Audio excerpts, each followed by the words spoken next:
Now let's dive directly into the quartermaster duties.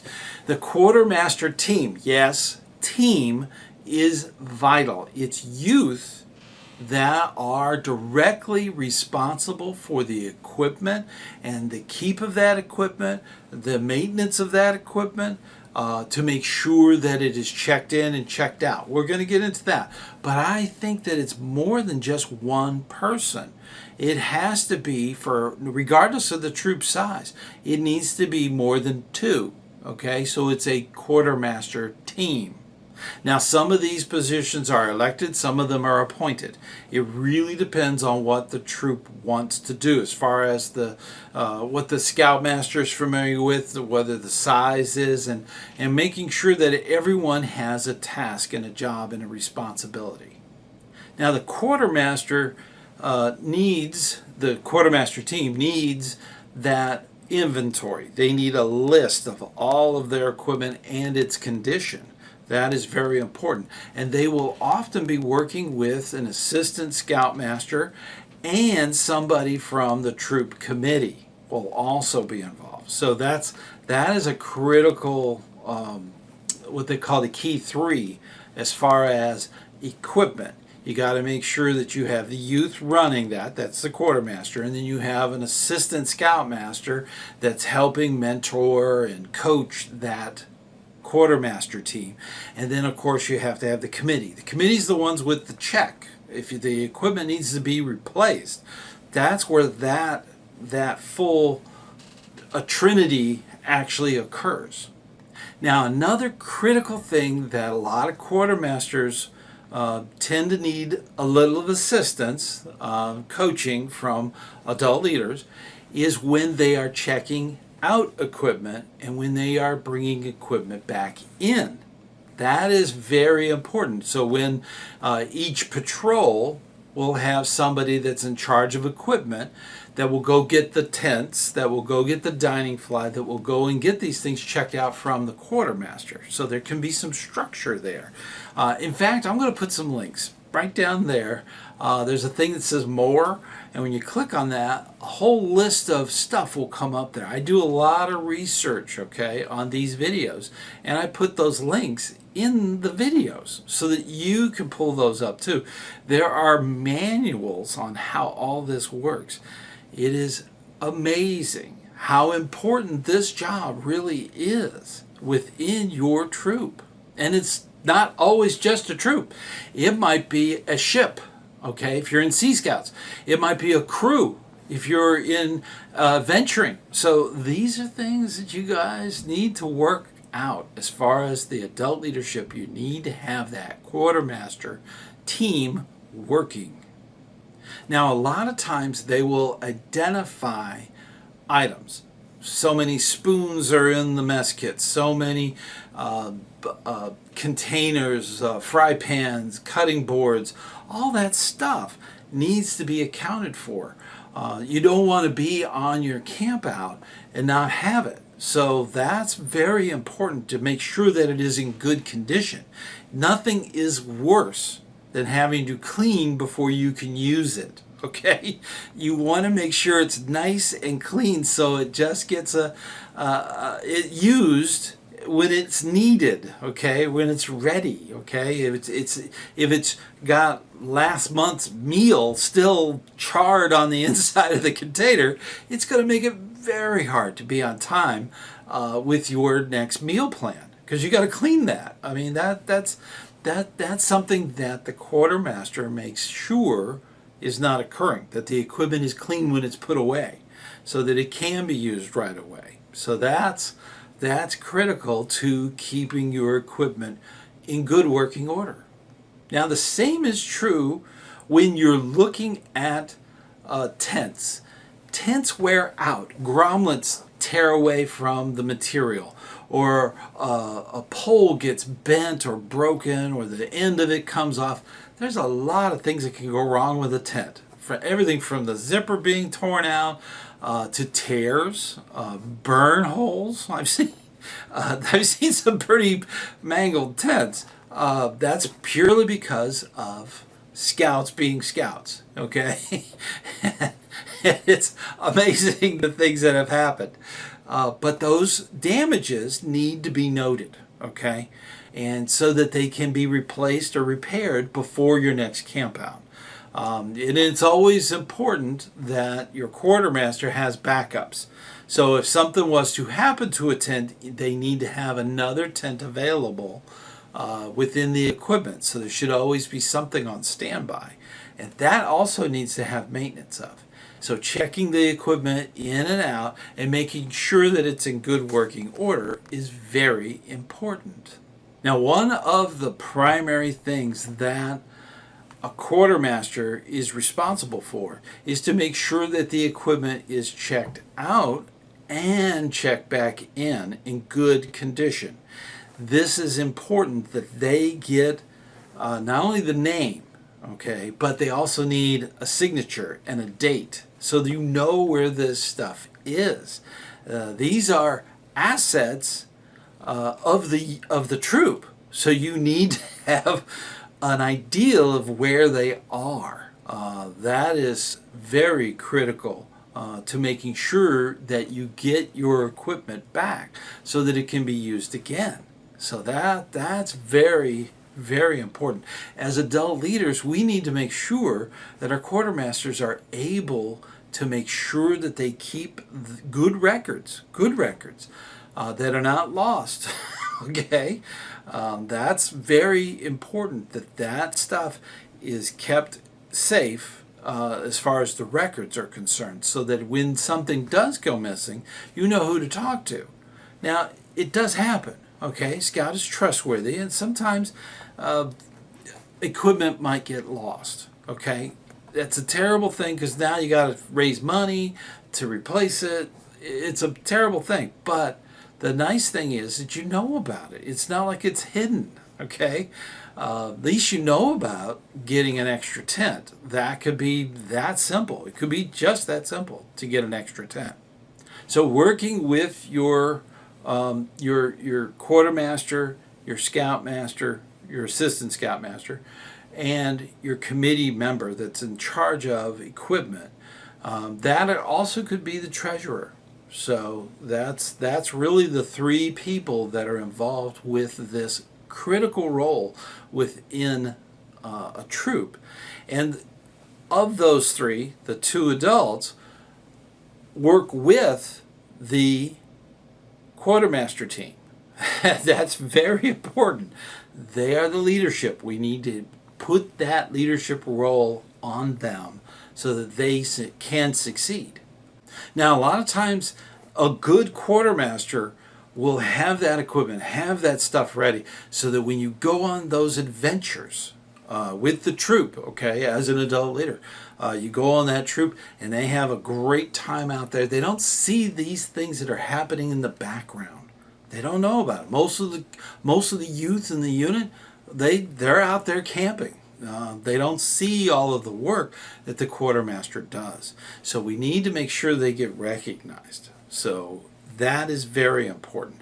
And as an adult leader, I know you recognize them, and I know you work with them, and I know that you are there to mentor and guide them and to coach them when they need help. That is something we do as scout leaders. And these quartermasters are awesome. If you got a good one, you want to keep them. You want to keep them for a long time, especially if you got somebody that's on the ball and keeps good records and really communicates back and forth with the troop through the adult coaches and assistant scoutmaster. A lot of times I just call them coaches.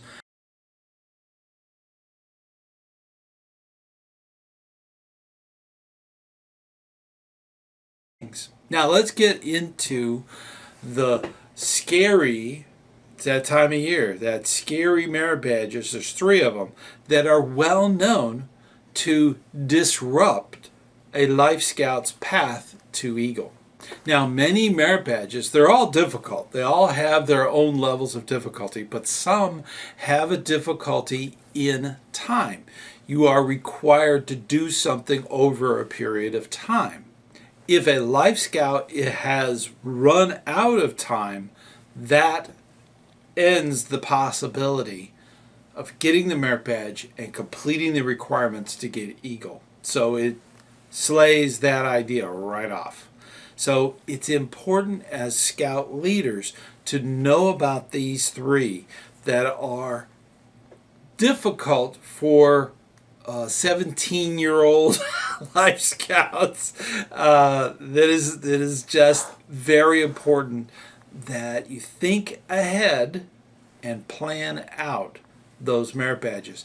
Now, as a mentor, I've unfortunately come to the very first meeting when I'm mentoring a life scout, and unfortunately, when we look at the calendar and all of the timing, it's not going to happen because it's unfortunate because they waited too long. They waited too far out, and there's no way to get those things completed so that they can achieve Eagle.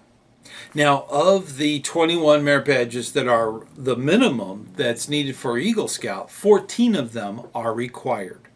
There's a few that have options.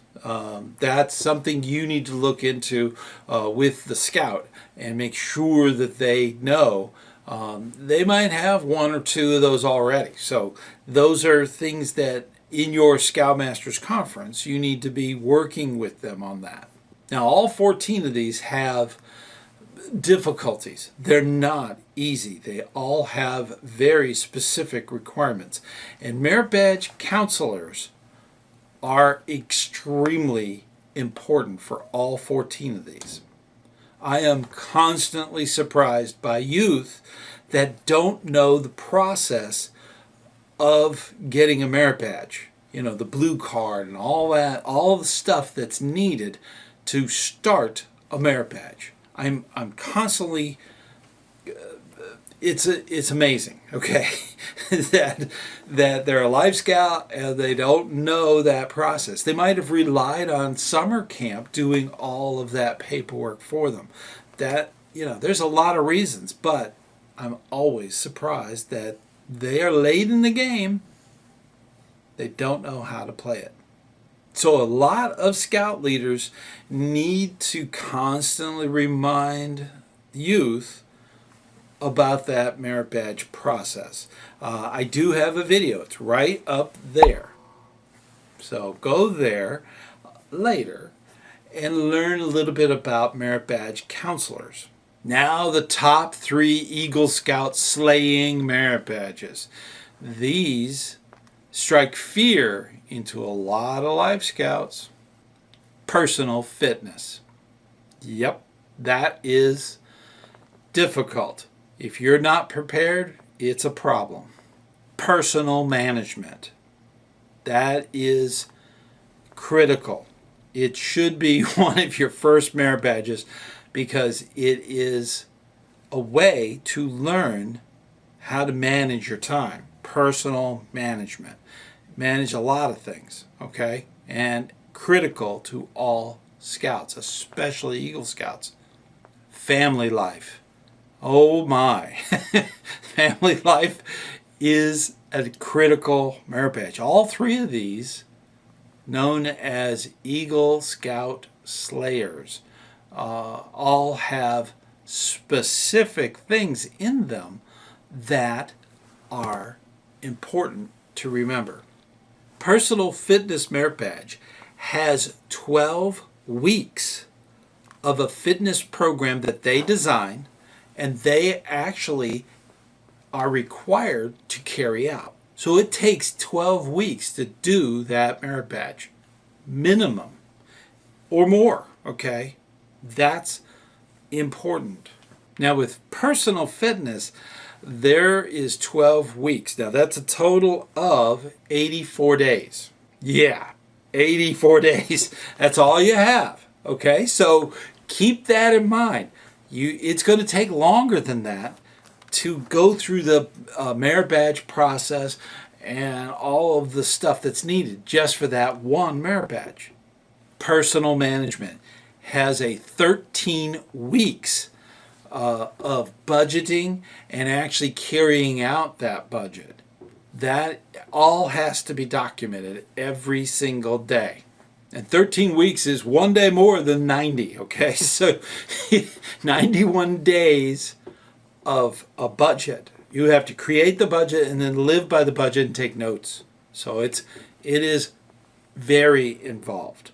Finally, family life has a 90-day chores and activities that you're required to do around the home and document it. That's 90 days that you have to do that. There's also a miniature project in there too. So it's involved. It would be an absolute tragedy if you allow a scout to unawareingly go headlong towards Eagle without understanding that these merit badges take time. Now, I don't believe that national or even council has come up with numbers, but I'm sure that there are just as many, maybe more, Life Scouts than there are Eagle Scouts. And it's because of these merit badges.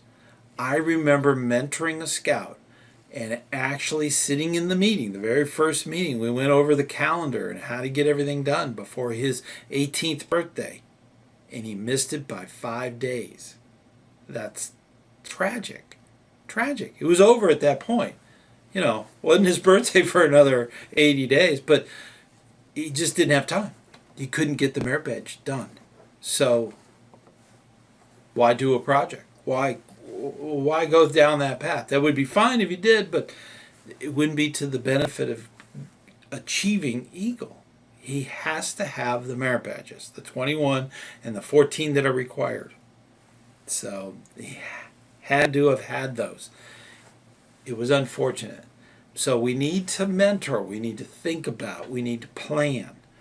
More than the scouts. It seems like we need to help guide them a little bit, enable them, tell them to bring the calendar, tell them to go through this process. Work with them, coach them, mentor. That's what we do.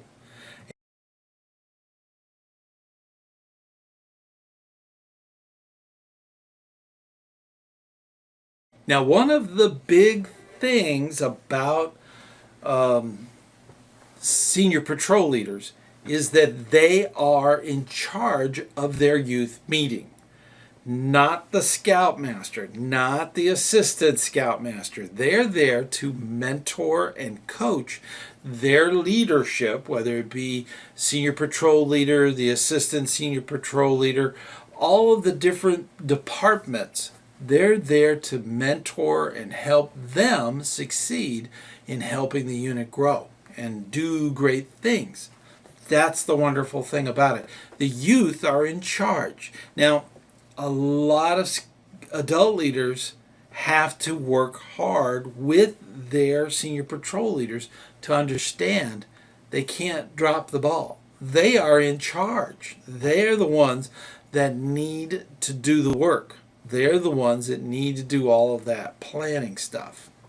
And the only time that the adult leaders will jump in, interrupt, stop, is safety.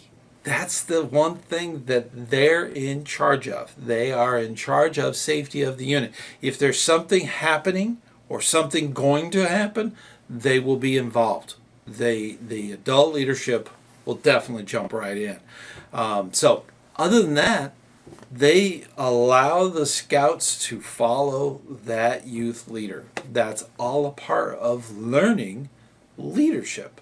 Now, we both know that we've been in meetings where the youth leadership have failed. I mean, it is fallen apart. That's happened. That is normal in scouting. It may, from the outside, look a little chaotic, but it is normal. Scouting is a safe place to fail.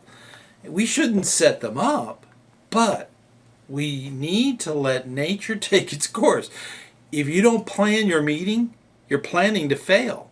That's what a lot of these youth don't understand until it happens, until they are the ones that everybody in the room is looking at. It makes a point. Now, the leadership, the adult leadership, the scoutmaster, scoutmasters, assistants, they are in charge of the training of the youth. I have a video, it's right up there. It is on the introduction to leadership skills in a troop video. And scoutmasters, you need to individually work with in teams, the buddy system, the two deep leadership, but individually you need to work with them towards their leadership goals. That is one of the things that comes up in that training. When you're doing the whole group and you got all of the job description for each one of the scouts, you need to, the scoutmaster needs to work with the senior patrol leader. They need to be there as a coach. They need to be there as a mentor. They need to remind them of things. They need to set goals with them and say, hey, we need to set a goal towards so many meeting plans and things like that. So that's one of those things that's kind of covered in that training. Now, believe it or not, a lot of youth think they can just wing it or do what the last SPL did. That's not good. It doesn't achieve their goals of learning leadership. Now, one of their big goals should be to actually come up with a meeting plan. There's specific paperwork to do that. As a scoutmaster or a scoutmaster's assistant, the thing that you need to do is work with the youth to develop that plan of the meeting. And that plan should relate to what you have scheduled.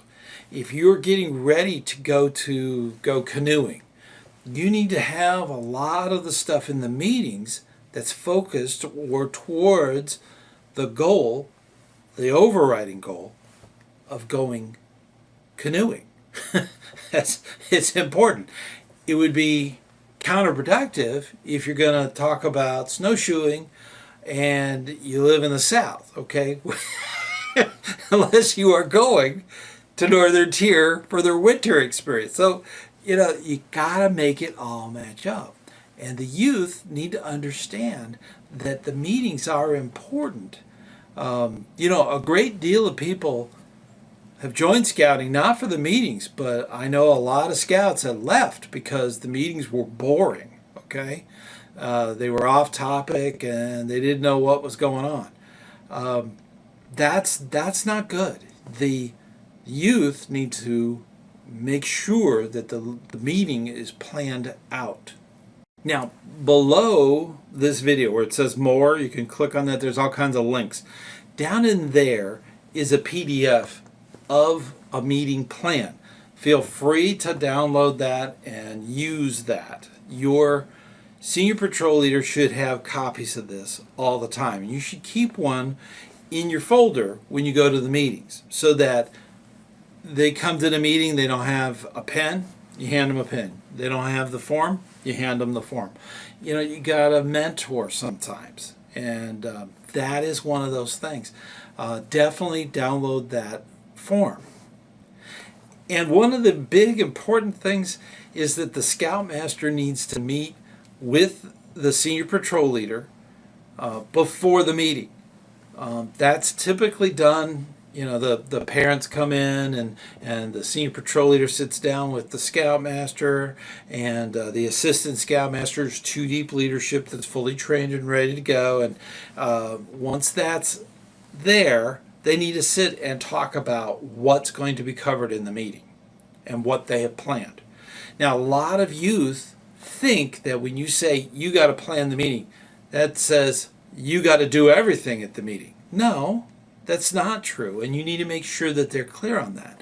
They need to delegate. They need to talk to the older scouts that have experience to present. That's critical. You want to make sure they delegate. They don't get overwhelmed. Very important. Now, after the meeting, it's just as important to meet with the senior patrol leader to briefly talk about the good things and bad things that happened at the meeting, what they should have done, what they could have done. You know, those are things that you can bring up. You want them to do the talking. You want to listen to what their input is. You can have your 2 cents, you know, definitely talk with the senior patrol leader that you are mentoring, okay? That is critical. Definitely talk with them, get the information, write it down, you know, make sure that they are committing to those goals that they set early on, and that they are literally delegating those responsibilities, those goals to others, so that the scout, she could actually get the experience. That's critical. Getting that experience is everything of leading a meeting. Now, as an adult leader, you need to understand this is a youth meeting. That's their meeting, not yours. Their meeting. You're often invited to come in at the very end and do a Scoutmaster's minute or a Scoutmaster's moment, but short and sweet. And that's it. That is the key. You want to mentor the people that run the meeting, which are the senior patrol leader. They're the ones that are in charge. They're the ones that have the plan. And they're the ones that run it. And keep this in mind. I've been at meetings where the Scoutmaster dismissed everybody. That's not what a Scoutmaster does. They come in, they do their bit, and they hand it back over to the leader, who is the senior patrol leader, the youth. That's the key. Once that's done, then they can dismiss their meeting. It's a mindset. You need to keep that in mind as a leader, that this is a youth-led organization. Okay, troops are led by the youth. The youth need to be in charge. Now, you are the mentor. You are the facilitator. You are the coach. That's true, but you need to work with the senior patrol leader. Now, there are extremely rare times when the senior patrol leader position is not working out for that youth. It's important. We need to change that up. Now, in a lot of troops, they have bylaws. Those bylaws need to be very clear of how the unit leader and the committee chair change out an elected position like a senior patrol leader. And it happens. There are senior patrol leaders that go off to college. There are senior patrol leaders that leave the community. There's reasons. So there should be something in place to have them not falter the whole unit because they're not there. That's true. There might be something as far as discipline. They have issues that they don't want to listen or get mentored or told or any of that stuff is what they say. That might be a personality problem. So that's true.